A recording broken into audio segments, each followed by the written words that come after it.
Hey, do you need wallpaper? Go to wallpaperboulevard.com. Give them my name, tell them Spencer Colgan sent you, and they'll be sure to give you 10% off at checkout. Check it out. Tell them I said hello. They have a tremendous selection. Don't shop anywhere else until you've checked out www.wallpaperboulevard.com. So we're working in a 120-year-old house. The walls are in good shape. They're strong, they're plaster. But to put on a beautiful mural, we want to make it really perfect. So if you can zoom in. Yeah. My wrist is hurting today because I used my pool trowel, P-O-O-L, pool trowel. And so I went to my 8-inch taping knife.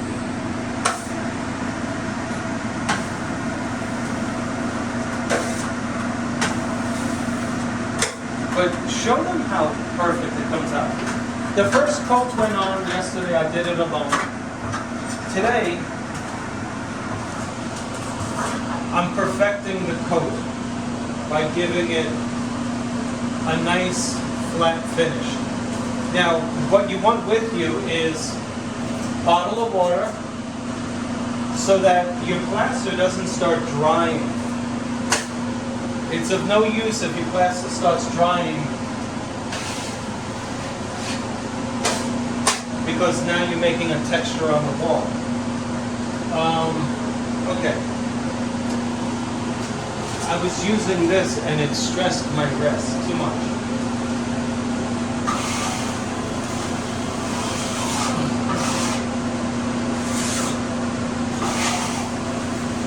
Oh boy, does that hurt.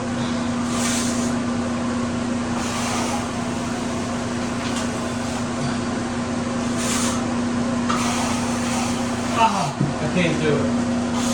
Can't do it. Okay.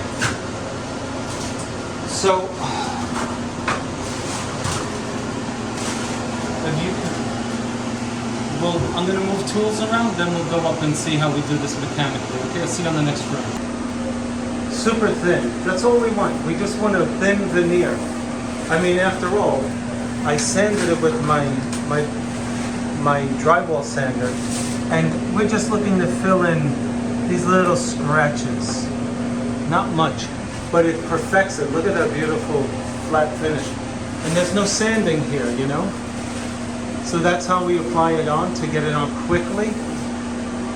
After he puts it on, we will spray it down a bit with water. Just spritz it so that it doesn't start drying on the top, waiting for me to trowel it out. Plaster. So that I don't have to keep dipping into the bucket.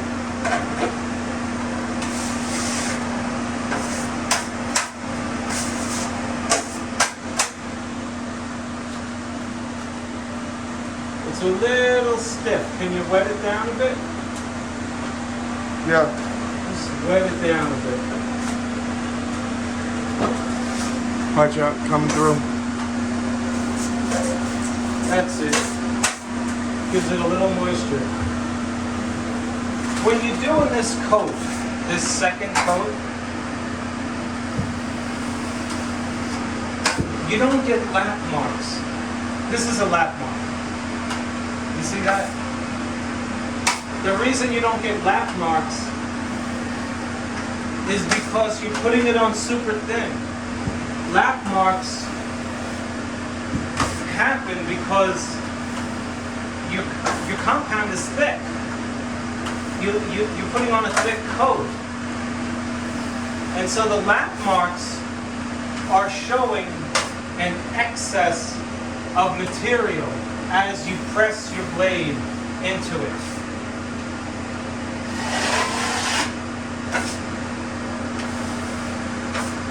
There's nothing more gratifying than knowing how to do something yourself. Can you come over here? So where you don't have to pay a professional to come in and do it. Because I have found that when you do things yourself, you do it better than the professional. Here's why. It's your house. And you love it. He doesn't. But if you can't do it, you can't do it. But if you can learn how to do it, learn how to do it. So I'm just showing you how we do it.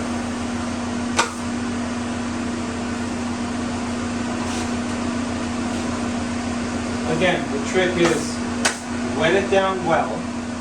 If it's not wet, you're going to quit. Making it wet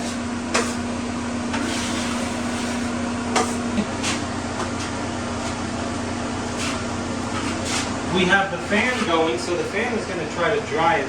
Can you squirt it a bit? Yeah.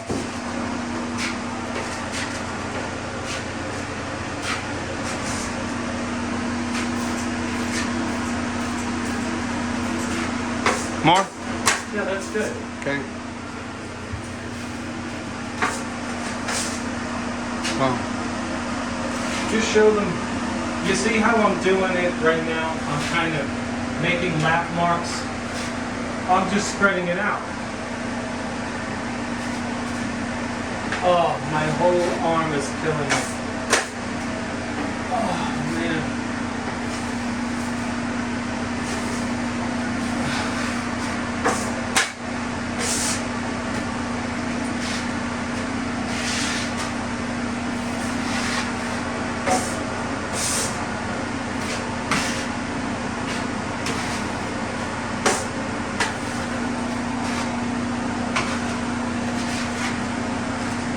Nice. Okay. Then we get a little water. We want the whole area wet. We don't want anything drying, because as you thin it out, it's going to start drying. Now we're going to perfect it. Let's talk about the angle. Can you come in close to the wall? This is my finish angle. My spread angle is 5 to 10 degrees. So this is a 90, this is 45, this is 10. 10 leaves a lot of material on the wall. 10 to 5 degrees, 5 to 10. But I'm going to raise the angle higher to pull more mud off of the wall. It's my finish angle. Okay.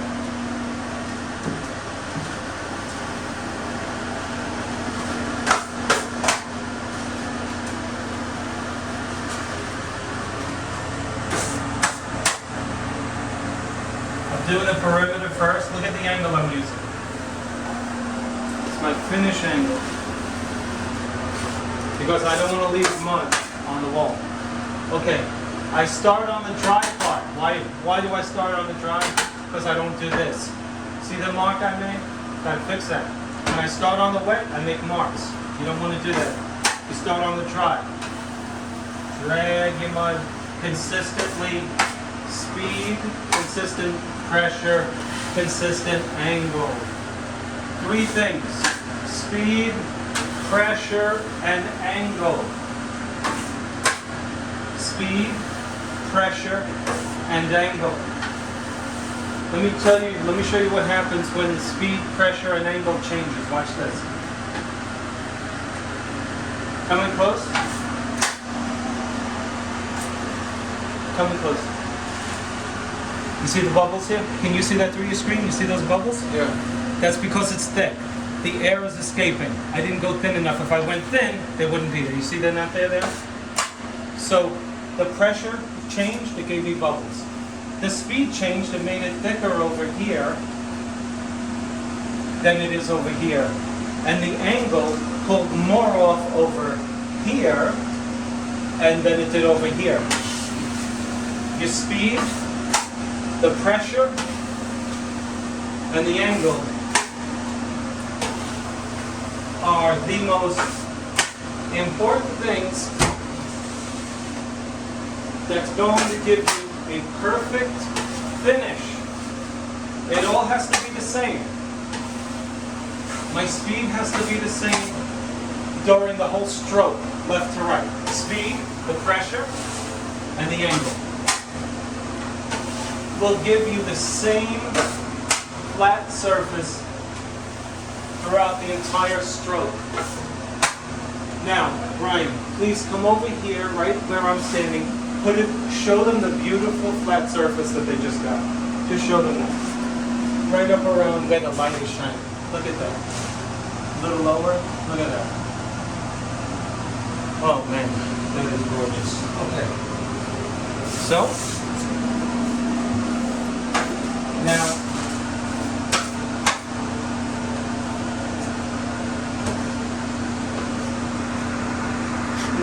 here's the thing. To remember,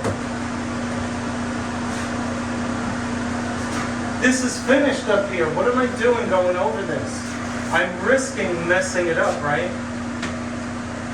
Right? Doesn't that make sense? Yeah. But you know what? Once it starts drying, you can touch it and you get to know how not to alter the setting of the plastic. Believe it or not. If I press on this area hard, I'm going to make a dent in it. But if it's not too wet and it's not too dry yet, you can work on it without messing it up.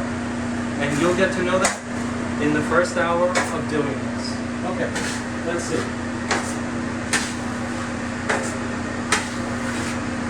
That's it? No, I'm going to show them the truth of what I just told them. Because anybody can say that it sounds good, but I like them to see.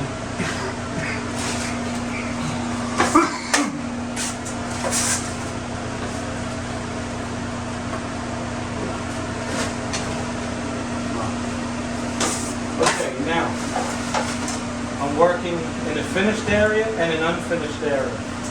So I'm going to gently wet it because I want the finished area to stay nice. If you start digging it and it looks like you're dragging your finger through like a textured ice cream where it starts to become like rugged, then you've altered, it started setting and you messed with it. Let's see what happens here.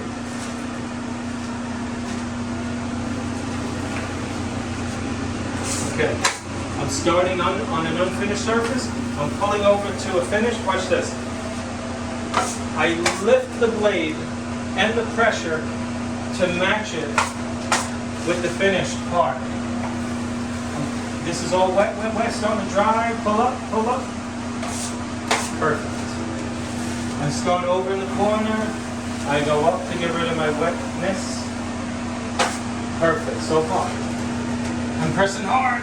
My angle is about 15. So far, so good. My blade starts slowing down when I'm coming across the surface that's already setting. And so I know, release the pressure, and lighten up, and come up. I can feel it. It starts right here. And so it's telling me, don't press that hard. Let's see if I can do good here. This is already setting. I'm pulling down into the wet area. Nice.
Show them that area.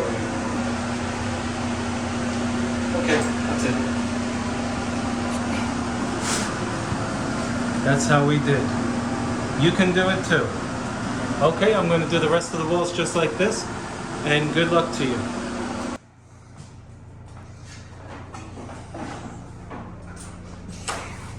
I have to say that you couldn't get it any flatter than this. So we are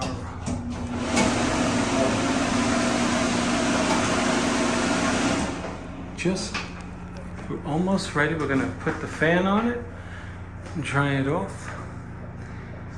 And that's the beautiful flat surface that we achieved with 2 coats of plaster. Hope you like it.